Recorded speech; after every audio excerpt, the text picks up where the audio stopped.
Yun,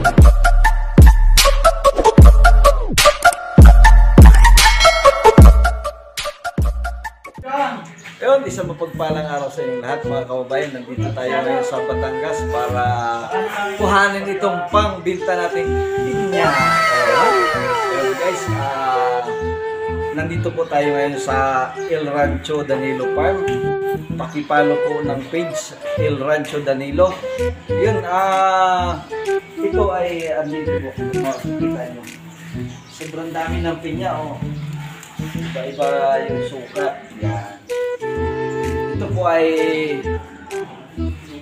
ay ibibinta namin sa sa Maynila. Yun, bago ang lahat, Happy Father's Day pala sa lahat ng mga tatay sa buong mundo. Lalo na sa mga saludo tayo doon sa mga tatay na tinatawid ang pang-araw-araw ng kanilang pamilya para sa pamilya. Yun, ito, pakita mo brother yung mga pinya nandito. Ito po ay ibibinta namin sa Maynila para siyempre kumita tayo. Huwag kayong mahihiya magbinta. Ako po ay may trabaho pero pag may mga ganito po, may pinapabinta yung bossing ko ay nagbibinta po tayo. Hindi tayo dapat mahiya dahil hindi ang hiya hindi na ipapakain sa pamilya, di ba? Tama mga kababayan?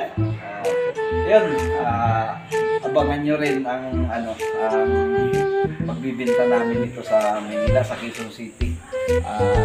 Siyempre, papalo po ulit ng papalo ng page ng El Rancho Danilo. Darating po kasi ang araw na magkakaroon sila ng event, tawag yan? Yung pwedeng event center, yung pwedeng kasal, yun. Kaya papalo po ng page ng El Rancho Danilo. Siyempre, maraming salamat sa inyong panonood.